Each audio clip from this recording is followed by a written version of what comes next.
Good morning. My name is Dr. Hillel Mazansky, and I specialize in medical hypnosis, guided visualization, nutrition, and exercise. My website being www.gianinc.com. Today's weekly health tip we are going to discuss grieving. Grief is experienced by every single human being at one time or another.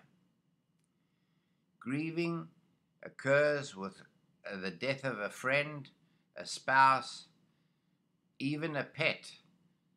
Many people grieve over the pet because to them it was as if it were a child.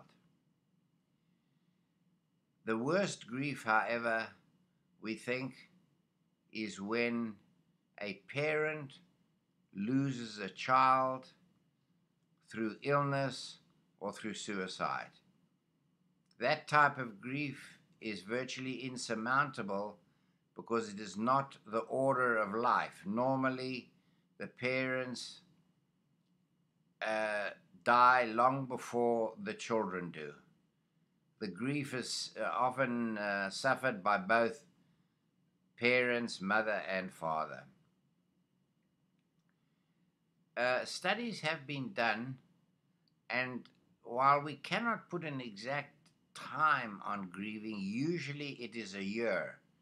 There was a very famous English physician who wrote about death and dying. Her name was Dr. Kubler-Ross, and in the 80s she mentioned that it should take about a year.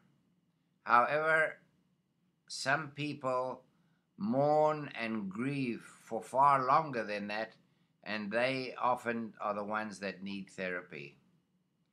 Now, the symptoms initially after the loss are anger, questioning why this should happen.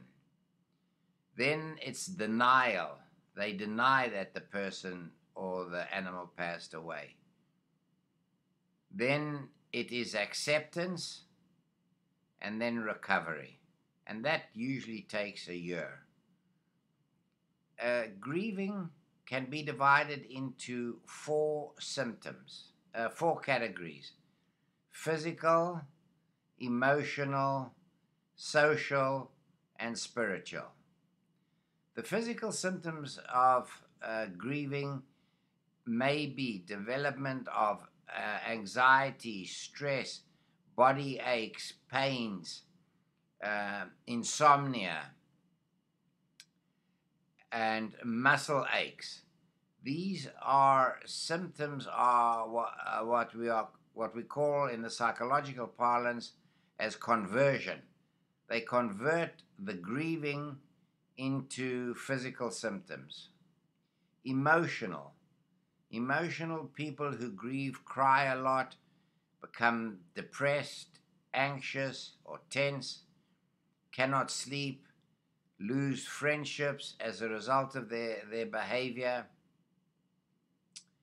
and oftentimes may resort to drugs, alcohol, and risky behaviors, especially amongst teenagers who grieve.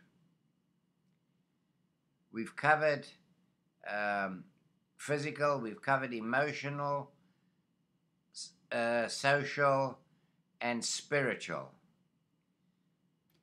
One's spirit is affected by the loss and during grieving, inasmuch as spiritually the people question why this happened to them. What did they deserve to do this? How come it was them and not someone else?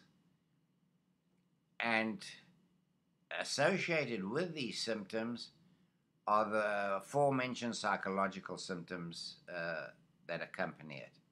Treatment. How does one treat it? Well, oftentimes we suggest that they get together with their friends and the remaining family and spend time with them. But sometimes the grievers go into seclusion and they do not want to mix with their peers. Some people pray a great deal, and that is excellent because prayer definitely helps in the grieving process. There are groups that grievers can belong to, many of them around the country, all over. And when a person who loses a loved one or a pet goes to these grieving meetings, they realize that they are not alone, that they are with other people who have similar issues.